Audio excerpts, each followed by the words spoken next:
Welcome back to Spotlight. I'm here with DJ Birch. Yeah. My good brother. Good to see you. Good to see you too, man. Good to be here. Yeah, you and everything, man. DJ, MC, radio. Yeah. Where's the radio show?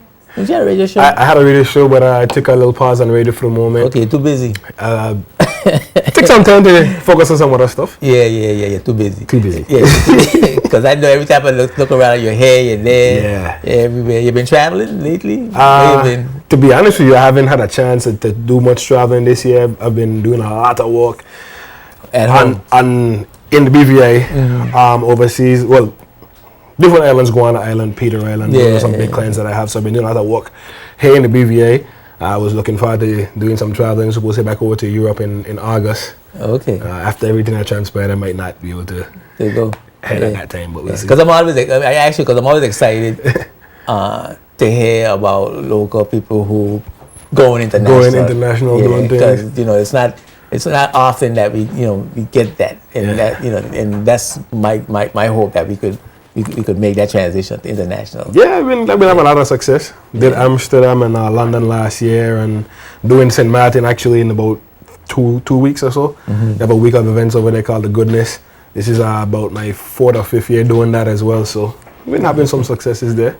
Yeah, you had a what I call a mishap, and I was sad about that because I recognize the depth of what happened. People look at it as just a postponement of an event, but it's not that simple. It's Definitely very, very complex. Definitely and not. so I'm glad that you came on to try to clear the air about what happened. And talk to us a little bit about Temptation Island, how that came about quickly. Okay, well, Temptation Island, first and foremost, we started that in 2012. A lot of people used to go around that time would remember the Grown and Sexy parties that we used to do. Ultimately, we had some issues with noise, pollution, and getting noise permits for the location that we were at. Where was that location? That was Callaloo at Prospect Reef. Right. Yeah. Yes, right. Yeah, so we wanted to have another event where you're disturbing the governor. I ain't call no names of the people, but right. But yeah, we had some complaints and stuff. So we wanted to have an event where we can't disturb anyone. I mean, we did some events before at Ocean 7, and I was like, hey, this is a great spot. Right. Approached the Ramasco group. They were like, hey, listen, let's do it. And it's a nice venue. It's a really nice venue. Yes. And it was born. That was the steps that put me to get to start to plan the event. So it was just like let's have our annual getaway, island getaway. That's what we call it, the ultimate island getaway. One of the things that would start the summer off, and from 2012 until now, it's just been growing in popularity. And this year would have been the 5th year. The 5th year. Yeah. Wow. Would have been the 5th year. Would have been the 5th year. Yeah. And so, what happened? There was this post on Facebook that was threatening some person that was supposed to come to the event. Yeah, pretty much. I guess everyone knows that last Saturday in June is Temptation Island, and we've been doing some great numbers, so a lot of people is well attended. So apparently someone that was supposed to be attending or in attendance, like you said, there was a threat on that person's life, and obviously ultimately now to the safety of everybody else that would have been to the event. And so the security wasn't enough for you to have confidence that everything would be fine. Well, to be honest with you, just didn't want to take a chance. I just didn't want to take that particular risk. Because to be honest with you, we have security measures in place as always. Security and our patrons' experience is like number one thing for us. So it was funny enough that we had security meetings, 2 or 3 security meetings that week. We have risk assessment and mitigation that we do all the time. So it's like, if someone is drunk, if there's an altercation, if someone is even harmed, we have Red Cross there. So we already have police that work with us. But when we saw this threat, it's something that we couldn't think of before. It sounded like over the top. It was over the top. It was like, hey, listen, talking about people coming in from neighboring islands. So it's no more, it's beyond us, it's beyond me. So we had to have consultation with the Royal Virgin Islands Police Force. Obviously had conversations with the venue owners. Had a conversation. Well, the first conversation I had was with my security team. Like, hey, listen, this is what's going on. What do we do? And based on the extra measures that we wanted to put in place, it was just not enough time. Because by the time we got aware of it, it was like maybe 1:30, 2 o'clock. Okay. So it was a bit So difficult. you checking for people, you checking people, or you screening people before they leave for Temptation Island? Yeah. Or you wait until they get there? Pretty much what happens, what was in place before, what we do is we have boats leaving from Road Town, we have boats leaving from Virgin Gorda. Everybody that get on those boats, they're searched before they get on the boat. So anything, Right. you wouldn't even make it to the island that way. Private boaters, they're always searched on the docks. When they get off, they pay their fees or whatever it is, they're searched. And we always have security manned and stationed at those docks at all times in the evening. So that's usually how it's done. Okay. So you plan to increase that type of security. What other measures you plan to put in place? Yeah, well, after this particular incident, now we were able to have conversations with our ranks in the Royal Virgin Islands Police Force, also the Customs Department as well, and they are fully on board to make sure that everybody they feel comfortable, and we deter any I don't know what you call it. Any criminal behavior. In the criminal behavior.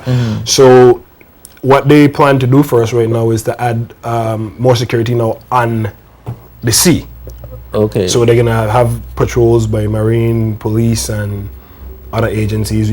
They've contacted the USVI authorities as well. So can't go into too much detail. But So I mean, but is this costly though? I mean, do you have to pay for this? Is this a service from the community to the businesses? I mean, how does this work in terms of your responsibility? Let's put it this way. Before, we used to spend a significant amount of the budget into security in comparison to any other thing that we do. So it's one of those kind of things. There's something that they mentioned to me that's called special policing services, which you do have to pay for. It is an additional cost to us business owners, but in matters where we have massive numbers, 700 to 800 or 900 people in a place, it's worth the investment. The investment, yeah. So you feel more comfortable now that you have additional security in place, additional measures, definitely systems to sort of detect for prevention and that sort of thing. I feel a lot more comfortable, to be very honest with you. Just I was glad initially that threat became light before anything actually happened, and we were able to speak with the necessary authorities. And like I said, they were all on board. They were like, "Yo, listen, we're gonna do everything and beyond to make sure that everybody is safe in this instance." So I'm very confident, based on the conversations that we had with the Royal Virgin Islands Police Force and the Customs Department as well, based on what they told us. I'm very confident that everything is going to be good. Okay. Have you been able to reschedule the event? Yes, well, it's funny enough. This is probably the first time I'm saying it in public. I have not gotten the opportunity to do anything. We had a lot of challenges trying to find a new date. Obviously, festival is coming up. Yes. There's a few other events. The bands are releasing stuff. There's a few other events happening. So Yes. we didn't want to get new music coming out. Soca Monarch. Soca Monarch. Fundraisers, yeah, everything. So everything's happening. Yeah. I just didn't want to. Because I just had the Kitty Fiesta. You got the Heritage Dancers having an event this weekend. Exactly. Mighty Gabby is coming. I don't know if you know Mighty Gabby. Mighty Gabby. Government Boots. Okay, yes. Government Boots and Jack. Don't want you to come on my beach. Yes. I don't know if you remember them songs. Yes. I mean, those are like, well, you might be too young. I'm probably a little too young for that. But those are, and those are calypsos that are still appropriate today, social commentary, and issues that we are dealing with. So he's going to be here this weekend raising money to help the Heritage Dancers finish their dance studio. Yes. So we got a whole bunch of events. This is a month of events. A month of events. So I know it must have been difficult. It was extremely difficult because for me, I just wanted to get it over and done with as soon as possible. And like I said, usually in August, about mid-August, I just head over to Europe. I have some gigs in Amsterdam, usually yearly, and then do some stuff in London and spend some time with my family over on that side. So after having several different conversations, a lot of people are also involved. So after having all those conversations necessary, we were able to come up with a date today, this morning, and we're looking at August 20th. August 20th. Yes, August 20th. Yeah. Well, that's a good date because a lot would have died down By that time. You would have gone past the Emancipation celebration and Yep. all the activities surrounding that. Yeah. And so that's a good date. Yeah, I feel so. I mean, August 20th. it's now I guess gonna be the official ending of summer party instead of the start of summer. Yeah. So well, you'll get back August to next year. You'll get back to the last vacation Saturday in again. June. Yeah. Definitely getting back to the last Saturday in June. Yeah. No. So this is August 20th, August 20th and the boat is going to leave. at 10. I don't think we're gonna make any changes with the time, but definitely at 10 p.m. is usually when the boats leave Road Town and Virgin Gorda. In Road Town, a lot of people usually ask the question, but in Road Town, we have to make a few trips to make sure that we get everybody over, but they start to run at 10 o'clock. Okay. Yeah. And of course the cost is It's $30 for tickets. and you're honoring the tickets that the All person tickets. that the person purchased previously will be honored. All tickets are going to be honored. I wanted to get everything together because again, I have something very special for people that have tickets right now. We had suspended the sale of tickets obviously after a certain hour on Saturday regardless. So the ticket outlets won't be selling tickets at this moment, but people that already have tickets, they could definitely get to our website, temptationislandvi.com, and we're gonna have some special goodies for them because we literally went all out for this event. Seeing it was the 5th anniversary, it was the Glow edition. We got a lot of Glow merchandise, some special Temptation Island cups, some special Temptation Island bracelets and necklaces. We had all of these things ready to go, and people already bought tickets. Just for being so patient, we just decided we're gonna do something special for them, so they could look out for that very soon. Okay, then that's a surprise. That's a surprise. Okay. That's the first time I mention it. Yeah. I don't think anybody else on my team. The team is probably looking at us right now like, What? what is he talking about? He didn't tell me anything about this, but yeah. Well, that's cool, and I'm sure the persons that go is looking forward to it because it's a lot of fun. Yeah. Yeah. I've been to Temptation Island once. I was treated to a staycation, and I pulled in on my yacht. Okay. Yeah. I was like, I don't. You were DJ that day night. I pulled in on my yacht. Me and my wife pulling on a yacht, and we were like, the dinghy.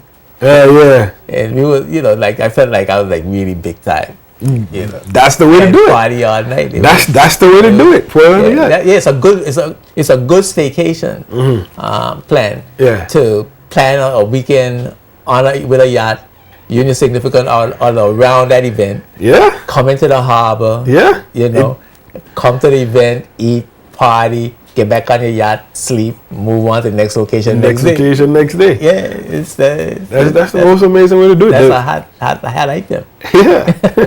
Yeah, so we had a good time. That's great, man. I'm just glad. So I'm glad you got things straightened out. What's we got a limited time, and I know you want to talk a little bit about some of the challenges promoters have. Yeah. I mean, how is that for you? It's a lot of work, I can imagine. It's a lot of work to put on an event like that. Then the risks you're taking to invest and then to try to get something in return. How is that? First thing I can say is, over the past few years, I've been doing a lot of courses, reading a lot of books, and just growing as a business owner, entrepreneur, and like I said, learning about risk. It was funny, like learning about risk mitigation and those kind of stuff. Just learning about the risk that you take, and what if this happens, what if that happens, what if that happens is an art in itself. As a promoter, I didn't even. Sometimes we take for granted the responsibility that we have to make sure that people are safe. You consider or you think about making sure people enjoy themselves as your number one sometimes. When you realize, well, hey, listen, you have to make sure that people are safe. That's a serious something as well. So it's just taking every challenge that comes your way and trying to do as much as you can to minimize any risk of any adversity. Yeah, any adversity, whether it be weather, whatever it is, anything. Yeah, you got to constantly be on the alert. Constantly be on guard. What's going forward? What we looking at for you? What are your goals going forward in terms of promotion, entertainment, and so on? Well, I have a few things in the pipeline. Like I said, today was an amazing day. I had some meetings today, and right now I'm just really looking forward to getting Temptation Island 5 done. I have another event that might happen like right after. I can't really say too much about it, but definitely look up for that. For me personally, as a DJ, like I said, I'm still trying to see if I can get my European tour in. I'm doing St. Martin in about 2 or 3 weeks, and gonna spend some time in September just getting ready for the next season, the tourist season. We're doing a lot of stuff there, and could definitely look forward to some more events. People have been asking me about Growing and Sexy Saturdays and all these other stuff, so I wanna do some more stuff. Yeah. Well, one of the things that we find as mid-40s people, Mm-hmm. you know, because I've stopped making birthdays since I was 39. Yeah. You know?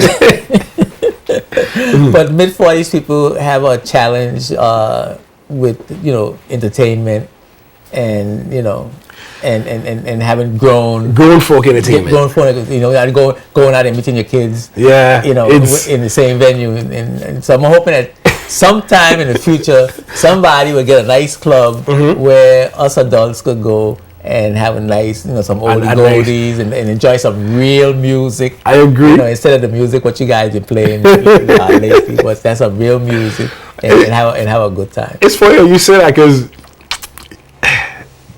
I think I probably reached the age as well where it's like, yo, I'm not exactly 21 anymore. I'm not exactly 18 anymore, but my guy is a good friend of mine, one of my mentors as well, DJ Wiz. He had done a Grown Folks Affair like two times. I don't know why. I think I'm probably putting some pressure on him right now to do it again. That was an amazing evening. I was on the card as well. We were able to play, like you said, real music, old school stuff. People really enjoyed it. They came out dressed up. It was nice. So I'm looking forward to having maybe at least one a quarter or something. Yeah, something. It's going to happen. Yeah, it's going to happen. Cool. Well, we're on the turning o'clock. Definitely. It's good to see you. I'm glad you got things straightened out. So we can look forward to Temptation Island on the 20th of August. 20th of August. Tickets are being honored. Tickets are being special honored. Surprise. Both leave the same time. Everything's going to be the same. If you don't want to get in contact to get more information, how do you do that? TemptationIslandVI.com. That's our website. They can email us at party@TemptationIslandVI.com as well. We're on Instagram at, I think it's Temptation Island. Don't quote me on this too much, but the website is definitely correct. We're on Twitter at TIVI. Obviously, you can find me on Facebook and Instagram and Twitter and Snapchat and all these other stuff at DJ Bertram. And just whatever questions you have, we're there to answer. Just want to let people know once again that they're going to be, or their safety obviously was our number one concern, and their experience at the event was also high on the priority list. So just want to thank everybody for being patient and understanding, and looking forward to having a great time on August 20th. It's good to see you, my brother. All right. Yes. Cool. Thanks. We're going to take a break for word from our sponsor. We come right back with HLSCC and talk about the Fancy Me and all kinds of other things. Keep it locked right here to Spotlight. We'll be right back. Spotlight is brought to you by Ocean Conversion BVI Limited and BVI Tourist Board. We are one BVI.